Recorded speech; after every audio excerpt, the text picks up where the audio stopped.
Neurons, what are they? Neurons are an electrically excitable cell that processes and transmits information through electrical and chemical signals, and they're also known as nerve cells.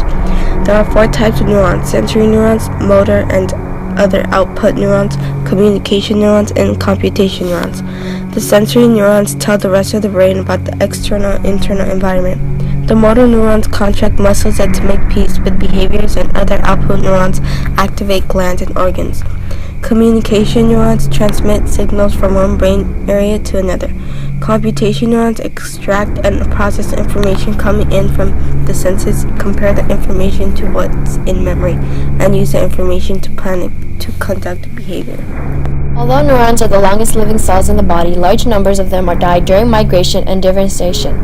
Most of them are present in our bodies when we're born. An infant body can produce more, but as you grow older, most scientists say you lose that ability and have to stick with what you have. Most of your nerve cells have to live as long as you do. Their shapes are like snowflake. They have recognizable shapes, but no two look exactly alike. The diameter of a neuron is about 4 to 100 microns. The average number of neurons in the human brain is equal to about 100 billion. Neurons have an outer membrane, a nucleus, and a small structure called organelles that perform important functions just like blood, liver, muscle, and other body cells.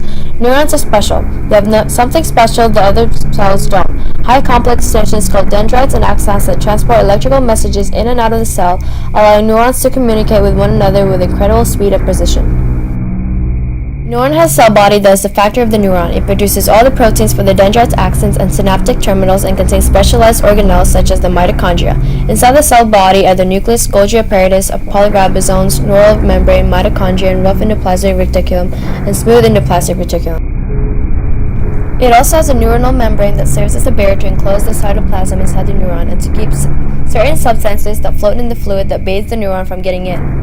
Neurons also have the dendrites that branches out like branches on the trees and serve as the main mechanism for receiving signals from other nerve cells. The axon is the main control unit of the neuron that is capable to shift electrical signals along distances that ranges from 0.1 millimeters to as long as 2 millimeters. Neurons also have nerve endings, which are synapses. Neurons are generated in the brain from the time we are born, where more of them are produced till we are adults. However many neurons we have left are the same amount until we die.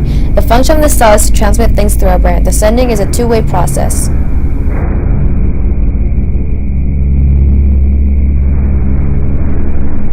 ALS cases are not inherited but sporadic or irregular. 5 to 10% of ALS is familial or ancestral and caused by mutations in one or several genes. Depending on the gene involved, the pattern of inheritance varies. A specific nerve cell that is affected by ALS are astrocytes. Astrocytes are star-shaped glial cells that perform various functions in the CNS. Astrocytes provide physical support to neurons and clean up debris within the brain. They also provide neurons with some of the chemicals needed for proper function and help control the chemical composition of fluids surrounding neurons. They also play a role to provide food or nourishment to neurons. Astrocytes normally protect motor neurons, which are muscle-controlling nerve cells that die in ALS. However, studies show that astrocytes reveal a mutation in the enzyme superoxide dismutase can increase a motor neuron death in ALS. ALS is a disease distinguished by the specific decline of motor neurons in the brain and spinal cord, resulting to a cumulative paralysis and death. While there is not a cure or treatment today that halts or reverses ALS, there is one FDA-approved drug, riluzole, that modestly slows the progression of ALS, as well as several other drugs in clinical trials that holds promise.